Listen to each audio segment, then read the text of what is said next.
What's up, everybody? Welcome back to another episode of the 10-7 MMA Show. And it is myself, Huzaifa, and we got Justin Guitar Hero James. He just had to pop off, but he's rejoining right about now. Here we go. We are live, and we are talking about this crazy UFC card. Okay, so there's a lot going on this weekend. We got UFC 305 in Perth, Australia. Some people were kind of saying the card, obviously the main event is wild, right? We got Dricus versus Izzy, much long anticipated fight. But people were saying, hey, maybe the rest of the card isn't so interesting. I don't know. I'm starting to really change my mind. And I want to talk a lot about this card. We're also going to talk a little bit about Michael Chandler today because he did do an interview 2 days ago, I think, or a day and a half ago with TMZ. So I want to go over that as well. Maybe I can pull it up and we can share some segments. So I can mostly like summarize it. But that's where we're at. So first of all, Justin, my first question to you is, did you get a chance to see the presser?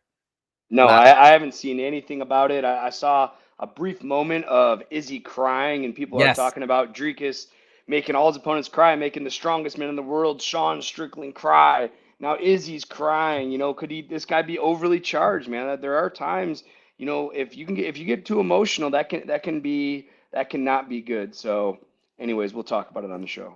Okay, so let's jump right in. Let's jump into Izzy versus Dricus at the presser in particular. So I want to talk about that. So like, hey, he's making everybody cry. I think there are two very different scenarios. Let me tell you what I think happened with Izzy and why he cried. So let's rewind back to Izzy versus Sean Strickland. Now, if you guys remember, that fight was in Australia, but the crowd, people thought the crowd was going to be very pro Izzy. It wasn't. It was actually extremely pro Strickland. They loved Sean Strickland. Not only that, they were booing Izzy. They were very, very negative towards him. Now, do you remember that dog controversy that had to do with Izzy? Oh yeah, he was like they're going like tongue to tongue or something like that. Yeah, I can't remember exactly. Something we like don't that. have to go into like all the details, but it was something weird. Like there was some weird post that he made with the dog. Well, now what happened is that MMA Guru, who I know you don't like him too much, this type of thing that MMA Guru does, I'm not a fan of. Where he basically will kind of like, he doesn't like Izzy, and so he essentially bullied him, in my opinion. He found these posts that were weird, I'll give you that, but he then just started spreading it like crazy, talking about it constantly on his channel. And MMA Guru's got a pretty big impact in the world of MMA. And what happened was at the presser, people were not only booing Izzy, but they were basically referring to that that illicit image or video or whatever that he posted with him and his dog that was like a weird thing. Okay. So people were like yelling stuff about that. And obviously Izzy was very sensitive about that. It was really personal and private and like embarrassing.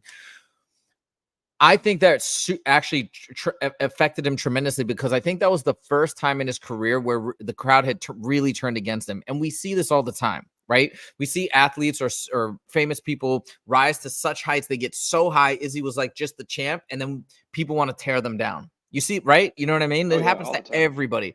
I think that was what was happening to Izzy. I'm not saying that contributed to the loss or whatever. I'm just saying that was there. He decided to step away. I think what happened is that he stepped away because he was under extreme emotional distress. He had never felt, I think that was part of it anyways. He also needed to rest and recover. The reason why I say that is because that's why he cried. When he was cautious at the beginning at the presser. He didn't want to say too much. I swear you could see right when he put the mic down the first time, the crowd went crazy for him. And I don't think he was expecting that because he got treated so badly last time when he fought Strickland. And he was like pleasantly surprised. He started opening up and I felt really happy for him. And then Dricus started to mess with him about some of the things in his past about him having servants, but like claiming to have a hard upbringing. That's when he started crying. That's when he got triggered. And I know he said at the presser, listen, that you touched a sensitive subject. I do this for my family. But I also think it's that bullying that was happening last time. I think it didn't just happen at the presser, but also social media. Anyways, that's the full story. That's the full summary. That's why I think he was crying. And that's why he's going through all this emotional distress. Now I want to turn it over to you. Let's get the fighter perspective. So he is coming off this terrible crowd treatment. But he was embraced, I think, by and large. People are actually booing Dricus. I think the fan support is coming back to Izzy, and maybe because he stepped away. Where do you think, as a result, that he is feeling some love, but he did have that emotional reaction? Where do you see his headspace right now?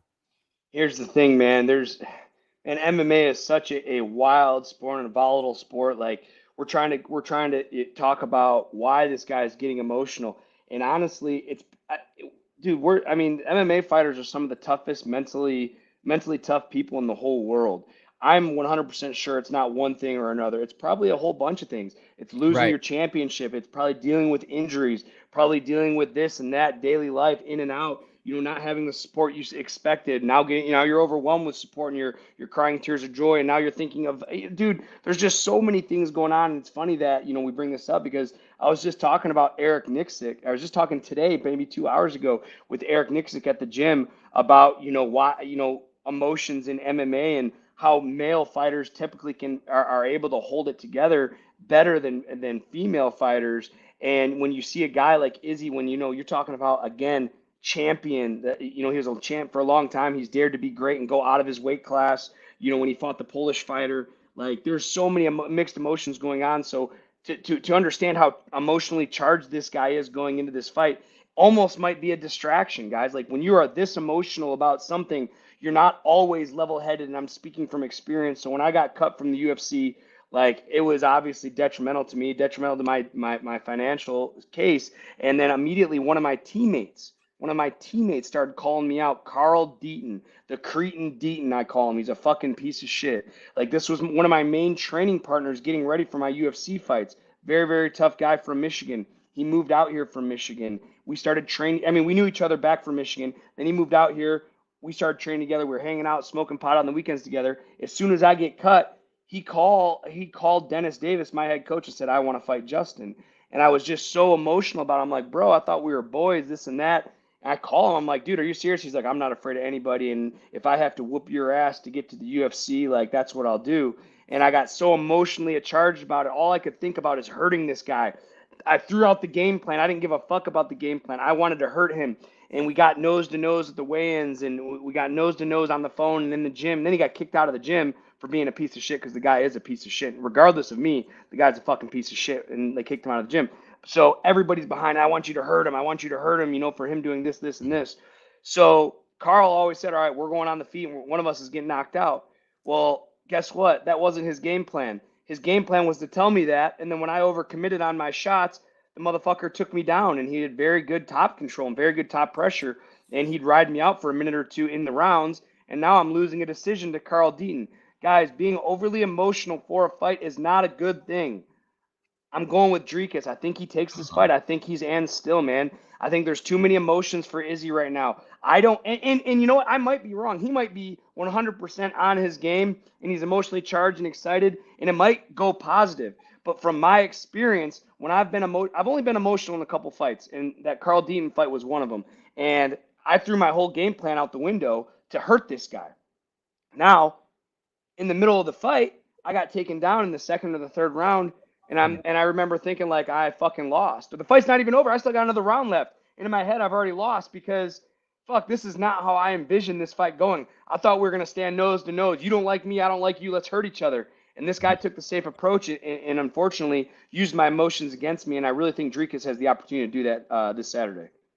Wow, that's a very interesting take. So I've been listening to a ton of Dricus interviews, a ton of Izzy interviews. I actually listened to the Dricus and MMA Guru have a good relationship. They had actually the best interview of Dricus, in my opinion, where you could really see his personality. So I'll tell you this: Dricus is a cool dude. Like he's actually just a normal bro dude, hilarious, like super funny, just a good guy. That's what he comes off as. So I say this with a bit conflicted because I see his personality, I see how awesome he is, and I do kind of want to root for him. But if Izzy, let's say Izzy can control his emotions, and I've heard a lot of people say this, I do feel like the stylistic matchup definitely favors Izzy because yes, we saw that forward pressure work with Sean Strickland, but again, as we discussed on Monday, I think the forward pressure from Sean Strickland works so effectively because of his defense as well and his constant teeping, and it just disrupted Izzy's game plan. I don't think the same thing's going to happen here. Moreover, Dricus has said to beat Izzy. Now, maybe I'm mischaracterizing what he meant or the sentiments of this, but he said to beat Izzy, he has to be perfect. I think he recognizes that this is a very difficult fight. I think he believes that he can do it because you can always do it, right, with the right game plan and the right execution. But I think he's fighting an uphill battle. Last but not least, What I'm gonna say is I'm really feeling strongly that Izzy's gonna pull it off, despite the emotional turbulence. What I'm banking on is that because Izzy is such a seasoned vet and such a long-standing champion, that he's going to be able to control his emotions despite how crazy he's feeling, dial it in. Just like when Habib was all over the place about Conor, but he dialed it in and he's going to execute. That's what I think. So you're going Dricus, I'm going Izzy. Yeah, I'm going Dricus for the simple fact of I've always went against Dricus. I went against Dricus when he It's fought too. Robert Whitaker. I went against Dricus when he fought Sean Strickland. You know, my mind tells me to go against him now, but I'm not going to. The guy has proven his worth. He's proven he deserves to be in there. He's proven he's champion material, and I think he's and still at the end of Saturday night.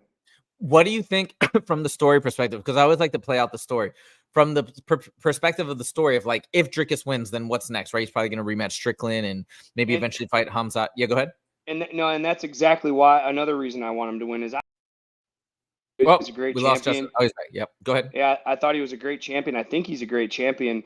He's beaten other teammates of mine. You know, he's beat Brad Tavares, man. Me and Brad are super close in the gym, man. He's beaten Brad. So, you know, I have a lot of respect for Izzy, but I really want Sean to rematch Dricus. I want him to get that loss back. You know, Sean went above and beyond to beat Izzy the first time, and it wasn't like it was a close split decision loss or a win. He whooped his ass, in my opinion, from start to finish. And you know, again, taking time off is great, and Izzy might be back, man.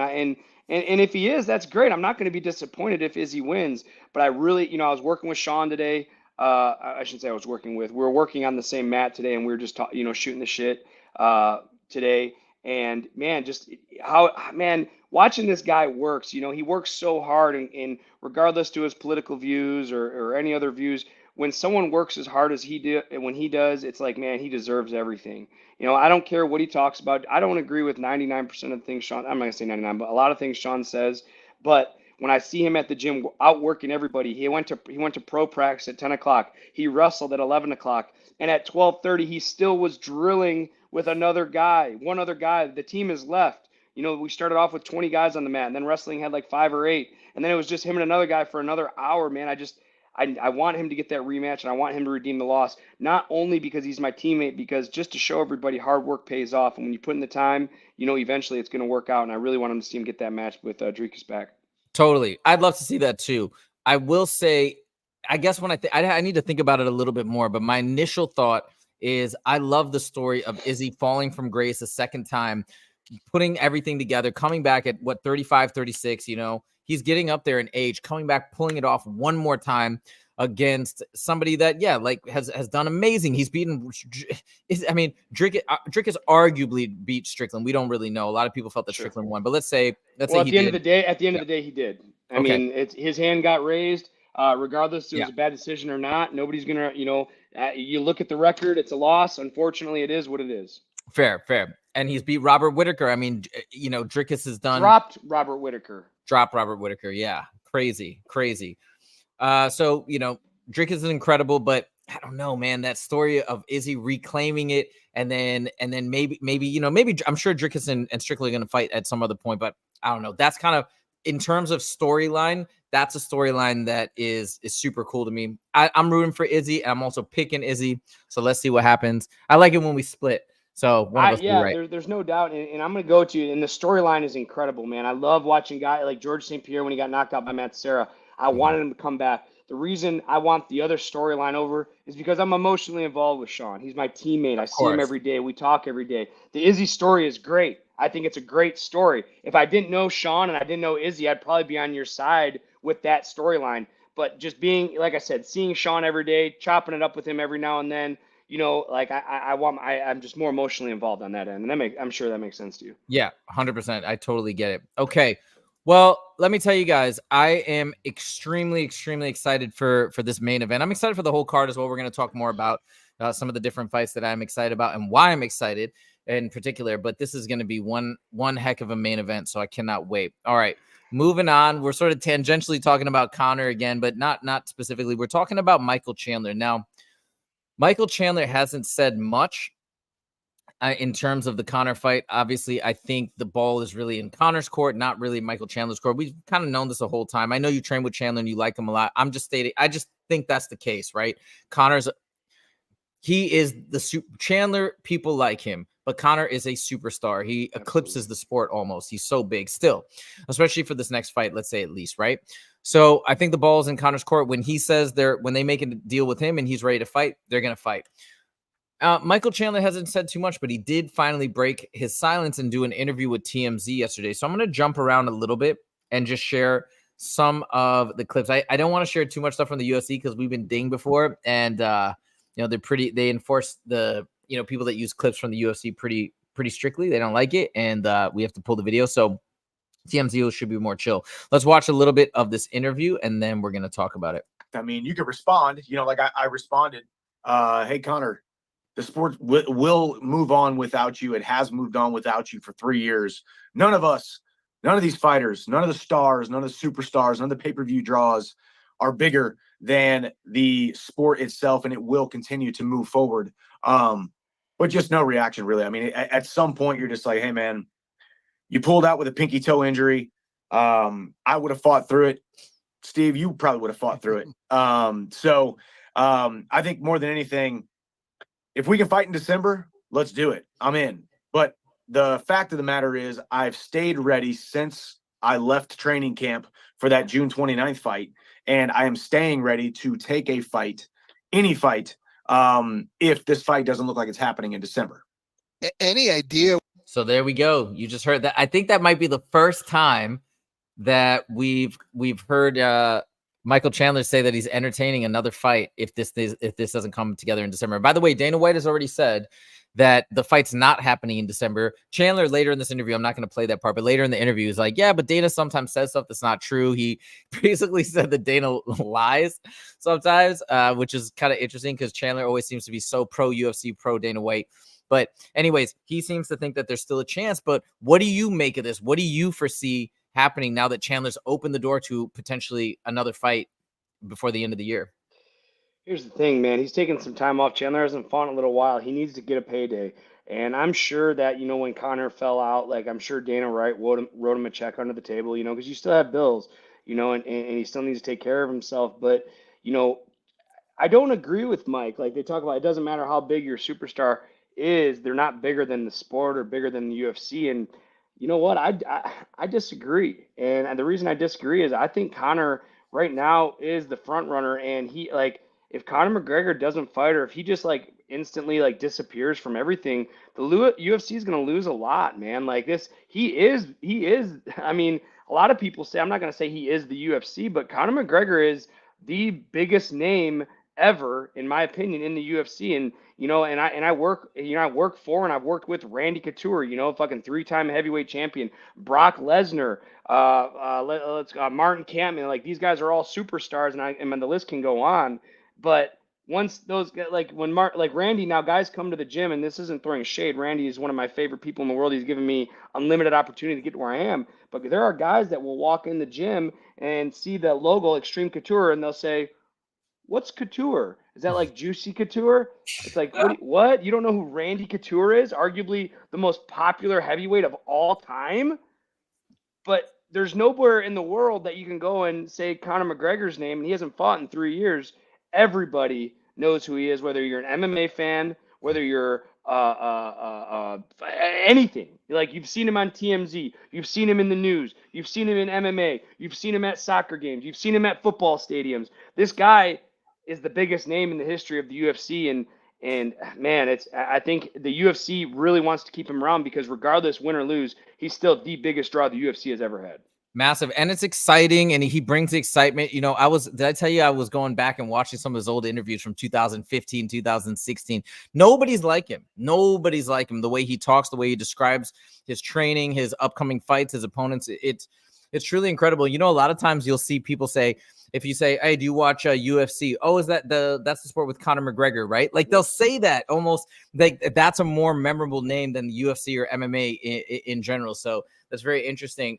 Okay, but now coming back to this. So Chandler's trying to make that point. I think he's trying to push or promote Conor, nudge him to finally man up and take the fight in from Chandler's perspective, right? Yes. Let's say that it is true what Dana White has said. Let's say this fight is not booked in December. Do you think Chandler should take another fight in the meantime and try and fight Conor again in February or whatever, January? And if so, who do you think he should try and fight? And that's the thing. Conor McGregor, in my opinion, is going to be the easiest matchup for Chandler, and he's going to be the biggest payday.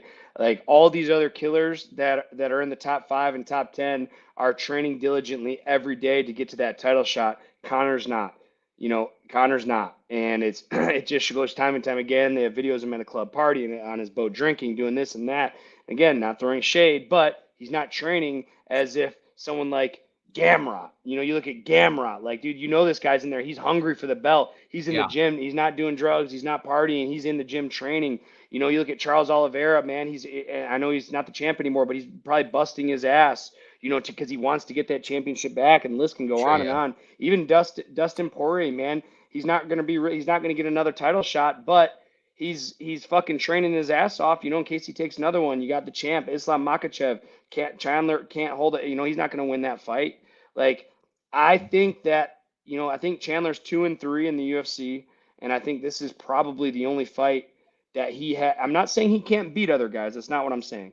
But what I am saying is I think this is the matchup that gives him the best opportunity to look his best. I think you're absolutely right, actually, because I was thinking maybe he should take another fight and try and reschedule with Conor and work something out with the UFC. But then let's say he takes another fight and loses. What hype is there for him to fight Conor now? And I know he's 2-3, lost his last fight as well, but that's kind of forgotten about. That was before the whole Conor talk, before the whole Conor negotiation. Now, if Mike goes and takes another fight and loses again, and he loses to an up and coming guy, I think that up and coming guy is going to be looking to fight Conor over Mike, and Conor's going to start talking shit. Oh, you just got your ass whipped by so and so. I'm done with you now. Next. So Fair. I mean, this is a part where Mike has to tread lightly because he needs he doesn't need it, but I'm sure he wants the matchup with Conor stylistically, and it's going to be his biggest payday. There's nobody else that he can fight that he's going to get a bigger payday than Conor McGregor. All right, fair point. You convinced me because I like I said, I was leaning the other way, but that makes sense. Yeah, I guess he should wait. It just sucks, man. I do feel super bad for Mike Chandler and how long he's had. Don't get me wrong. I'm sorry to cut you off. I'm not saying he should wait or he's going to wait. I'm not saying that. But what I am saying is who else is Mike going to beat? Right. And I'm not saying he can't. He can beat anybody. Can win at that level. Anybody can win on any given day. But who does he have a distinct advantage over? You know what? Let me look up. Hold on. I want to look up the lightweight rankings really quick. 1 second. Like, I'm thinking the first name that's coming to mind, but he's not even in the top 15 anymore, which would be a fun fight, though, would be Bobby Green. But I don't think that would make sense for Chandler. Okay. So right now, Mike Chandler is rated. Oh, hold on. That is pound for pound here. Let me share my screen so you guys can see what I'm looking at. Oh, here we go. I know people have talked about potentially having Max Holloway, maybe, but I don't know if that's even gonna make sense. All right, so we got Mike Chandler at 6. Above him, we've got Gamrot, which you already talked about as a bad matchup. He's already fought Dustin. What do you think about Justin Gaethje? Dude, they had one of my most favorite fights of all time. Gaethje, what am I talking about? Chandler, it was a fucking incredible fight. Oliveira knocked Chandler out, and Oliveira. Armin Tsarukyan. Yeah, Armin Tsarukyan. I don't know. He's a killer. He's crazy. That's a tough fight. Why is he at lightweight? Oh, I'm sorry. That's the ranking. I thought. Never mind. I thought the number 1 was the champ, and I was like, wait a second, that's not right. He could fight Fiziev. Moicano would be kind of a fun fight, but I think Moicano's going to fight Paddy Pimblett next. Yeah, I mean it's just. I mean, there's a lot of fun fights. I want to see him fight Gaethje again. What a fucking barn burner that was. But again, that's a coin flip fight. Mike Chandler doesn't want to be in a coin flip fight. He's 2-3. I believe his record's 2-3 in the UFC. Like, he doesn't need it. And one of his wins were against Tony Ferguson. Who else did he beat? Dan Hooker. Dan Hooker. Yeah, he knocked Dan Hooker out. I mean, okay, so he beat a guy that's not ranked, and he beat a guy that's ranked 12th, and he's lost every other fight, I believe. Yeah, close. He almost beat Oliveira, but yeah, and then it just kind of had this slide. All right, well, I think your point makes sense. I think then let's see what happens. Let's keep our fingers crossed. Maybe Chandler's right. Maybe Conor versus Chandler will happen in December. Wow, if that does, what a way to close the year. That would be incredible. And let's just pray that they get Conor in camp, get him focused, and we see A+ Connor. That would be the greatest Christmas present, end of the year present ever. So let's keep our fingers crossed. Let's hope everybody. All right. And oh yeah, Western Mass Climber says the rankings don't look good at all from Mike. Yeah, I mean, I think that's kind of what we just saw. So it is what it is. All right. Moving on. I want to talk to you about this guy, Steve Erceg. So I don't know much about him. I've only seen yeah, him fight once. no, it's all good. It's all good. I don't want to talk about his fighting style. I want to talk about his personality. I want to talk about why he's my new favorite flyweight. So Steve Erceg, I've been, I watch all the stuff, right? I watch the interviews, I watch the embedded episodes and whatnot. I didn't really know too much about Steve Erceg, but his personality, man, I hope people give him a chance and really listen to his interviews. He is just a breath of fresh air. He is like this ultimate, super humble, nice guy. He was still teaching class to kids at the gym where he trained this week leading up to fight week, because he's like, hey man, it's important, it's got to be done. His commitment to his community. You see his fiance being interviewed, like they just seem like such a wholesome couple. They're like, so tell us a little bit about yourself, we want to know, what are your hobbies? He's like, honestly, I'm not that interesting of a guy. Like, I like to fish, like, he's just so straightforward. He's signing the autographs. Yeah, I'm just trying to pretend I'm a bigger deal than I am, just doing it for fun. Like, you know what I mean? Like, he's got that wholesome nature that is just so genuine. And I've talked many times about this sport and the reason why I think certain people are draws and certain people aren't.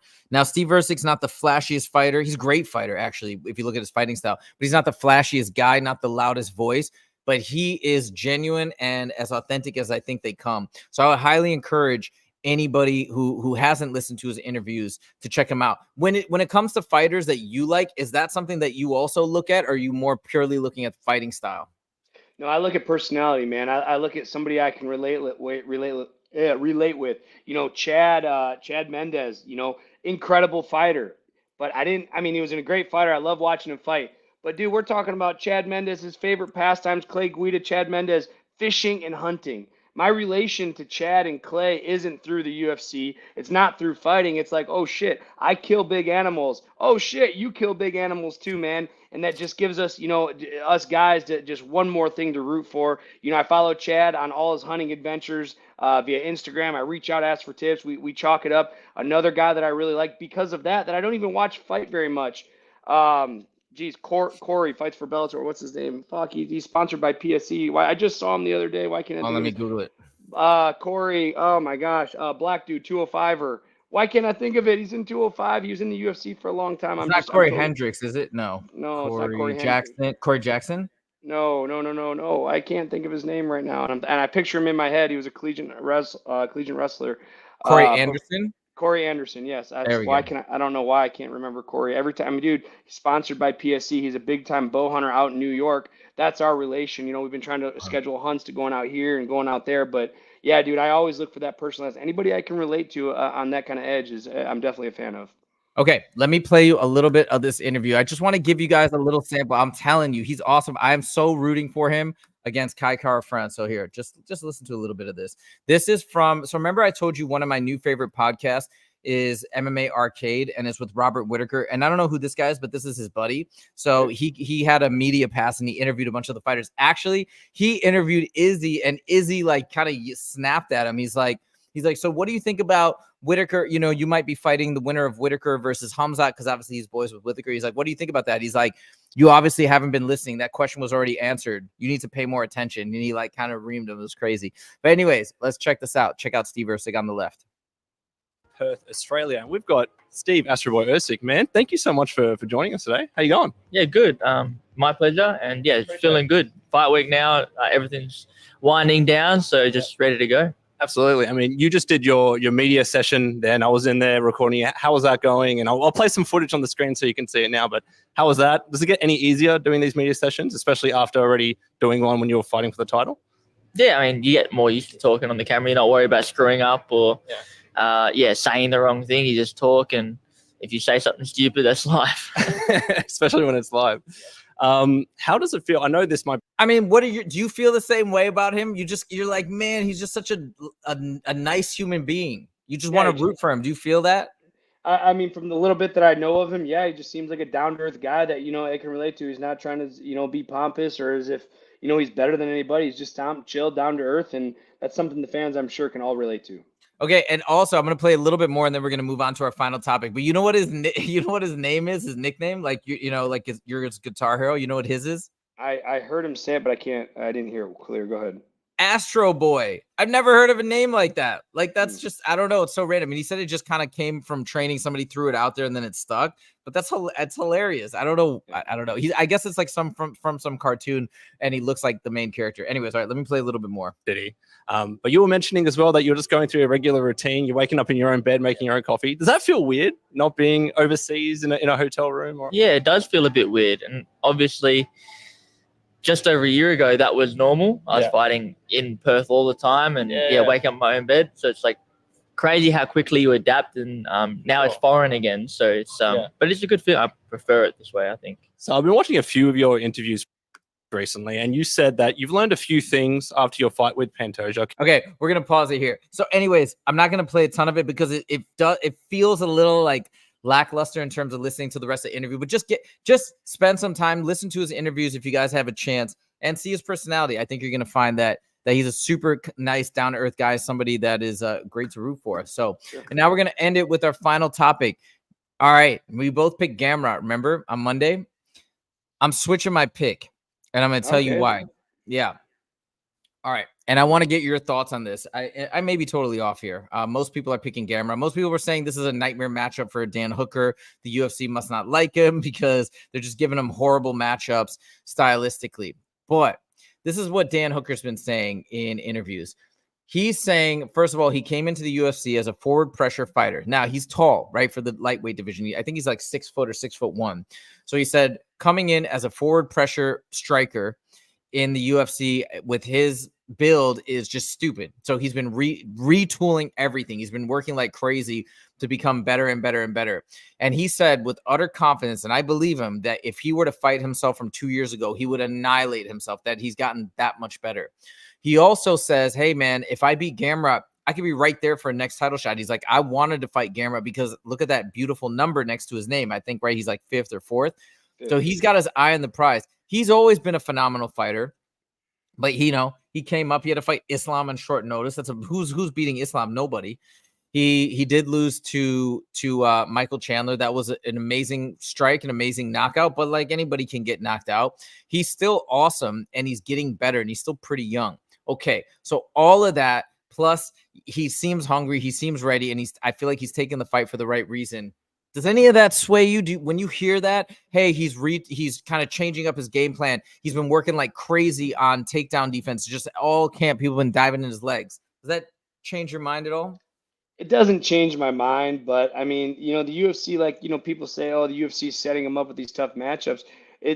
Fighters don't look at it like that. Fighters look at it as an opportunity. Yes, it's a tough matchup, but he has something in front of his name that Dan Hooker doesn't. The UFC is giving him an opportunity to take a hard step up in competition. I don't think if he beats Gamrot, he's going to be in the next title contention, but it definitely, people are like, all right, cool. He's improved a lot. Unfortunately, I think Gamrot's still going to be too much for him. I'm a Dan Hooker fan, man, and Oscar Willis, he's really close friends with Dan Hooker. They do interviews together all the time. Yes. So I am rooting for Dan Hooker in this fight. Unfortunately, I'm not convinced that he's going to be able to do enough to beat Gamrot. I hope he does. I would love to see him come up. And again, I have that personal relationship with Oscar Willis. So since he's his boy, like I want my boys to win. But man, it's just tough. It's tough to sway my pick.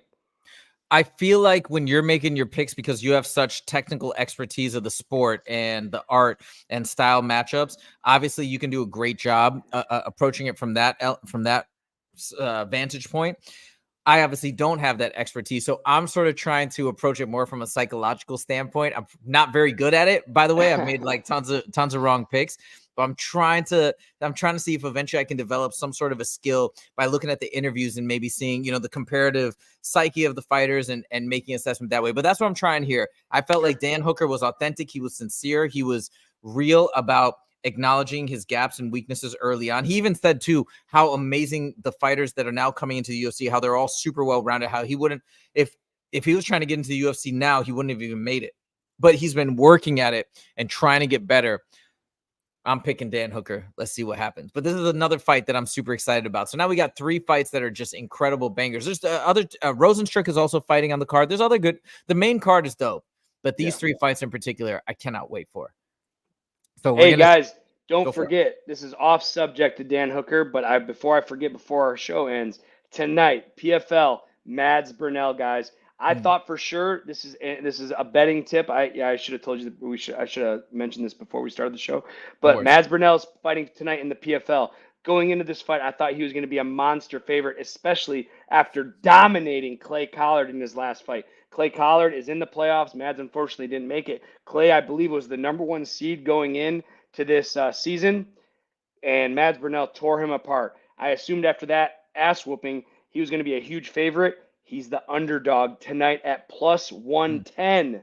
There's tons of value in that line, guys. Stack up. I got $1,000 on Mads Burnell. Guys, if you guys are in a betting mood tonight, PFL, Mads Burnell at plus money. All right, we need to eventually get a betting sponsorship. That's coming. We're still trying to monetize the channel. We're getting there, guys. By the way, that's a big thank you to all you guys who have been following us, who have been liking us, who've been subscribing. We can't thank you enough. Obviously, we got our regulars, Western Mass Climber, Teron Brown. What's up, fellas? What's up, Teron? We appreciate you guys so much. And if you're new to the party, please join along in this ride. It's incredible. Okay, last thing I want to end on. This isn't one of the topics, but this is something that I noticed today. So, on Fridays, I try to go to sparring at my MMA gym. It's at 10 a.m. and it's all levels. And it's just so interesting. I remember last time I went, which was I think last week or 2 weeks ago. No, it was last week. I felt great in there. I felt like I was sparring better than I've ever sparred before. I was, getting in there. I was feeling loose. I was feeling, real good. Right. Yeah. And then today I went in and, I had a great warm up, and I don't know what it was. I think something threw me off mentally at one point. Maybe one of the guys I sparred with was so good, dude. His kickboxing was like amazing, because I saw him before spar somebody else. So I was like, yo, don't go go a little light out, because I saw how good he was. He was amazing. He actually taught me a lot of stuff, but something threw me off. And then I just felt like I sparred like crap with everybody. I mean, I did okay, but not as good as last time. So my question to you is, it's like, it seems like your mentality and how your output when you're actually sparring or fighting is so potentially can be shifted so easily by one negative thought, and then all of a sudden you just feel terrible. As a professional fighter at this level in the UFC, do these little shifts in mentality, like, can they have those drastic effects? Or are you guys so dialed in or so mentally strong at this point, because you've had so many fights, that those little ups and downs, you have methods or ways to like get your mind back on track pretty easily? And I think that's a good question, man. And you're absolutely right. Unfortunately, even as a pro, you can't be on every day, and you might have a perfect training camp, and then you wake up. Dan Ige once said in his post-fight speech, he's like, man, I had a perfect training camp. I had a great fight week. And then when I woke up this morning, I just wasn't in the mood to fight. And I'm just like, what? Like, you weren't in the mood. And sometimes you just got to show up and still get through all this shit. And honestly, in my opinion, that's what separates the number 1 through 5 fighters in the UFC, and then the 5 through 15, because it's those guys that can show up when they don't want to show up. And man, I've been there, dude. Like, it's fucking tough. Imagine waking up being like, man, I'm tired, or I'm sore, or whatever reason. Maybe you had a bad weight cut, and now to think like, all right, I got to go face another killer right now, and you know that you're not going to be on, but you still have to go out there and do it. And honestly, I think that's the mentality difference between the guy that's ranked number 1 and the guy that's ranked number 15. Because the skill gaps, we're talking inches here, guys. Like, I'm not excluding some, phenoms like Islam and so on and so forth. But from, like, we'll say Justin Gaethje to Mike Chandler, like, the difference in those guys is inches. Like, they're not significantly better than the other one. But whoever shows up in a better headspace usually is who's going to win that fight. It's the craziest sport in the world, especially the fact that it's just one person. So it's like, as opposed to if it's a team game, fine, you have 1 or 2 people that are off, but the rest of the team might be able to lift you up or pick up the slack. But in this, it's just it's just so wild. That's why I'm so grateful that I get to train and I get a little glimpse of what it's like to be a fighter. Obviously not fully whatsoever. I'm only sparring. I'm not even, having a fight. But just to have that perspective and that understanding, I feel like makes the sport so much more exciting. And it makes me feel like I understand where people are coming from, and I can judge more accurately fight outcomes. Oh, this guy lost, but what does that really mean? Maybe Izzy had an off night this night or that time, or what, you know what I mean? So I love having that perspective. But great to hear your thoughts and And yeah, that makes a lot of sense in terms of the separation mentally, 1 through 5 from the rest. All right, guys. Well, I hope you guys enjoyed the show. We had a blast as always. Oh, by the way, Tehran has one more interesting comment. Let me throw it up. DDP knows to get these dudes emotional first. Strickland now, Izzy. I mean, yep. Mm-hmm. I mean, that's why Justin's picking Dricus du Plessis. It's, man, it is. I don't know. I guess it might be working, you know. But to me, I saw Izzy break down the way he did. Like, I know he's only breaking down in public like that because he's been through it for whatever reason, right? Justin said it could be a multitude of things. It could be personal issues. It could be the hate, the backlash. Like, it's definitely not. It's definitely not just one thing. You know what I mean? People don't, at this level, guys just don't break down because you called their auntie fat or you called their girlfriend ugly. It has to be a plethora of things. It has to be all this weight on your shoulders. And finally, that one needle, you know, that one stack of hay breaks your back, man. There's a lot of stuff going on to be that emotional at this point in the fight. So let's see what happens. I got Izzy. I'm pulling for Izzy. And Dricus is young, man. Even if he loses, he can come back and reclaim the belt. He's got plenty of time. So, Dricus, if you hear this, I'm a huge fan of you too, but that's why I'm picking Izzy. You can come back, win again, so everybody wins. All right. Thank you guys so much for joining. If you did like this video, make sure to click that like button. And if you want to see more from the 10-7 MMA show, make sure to click subscribe. And if you're in Vegas, train at Extreme Couture, Justin's gym. You can see Sean Strickland.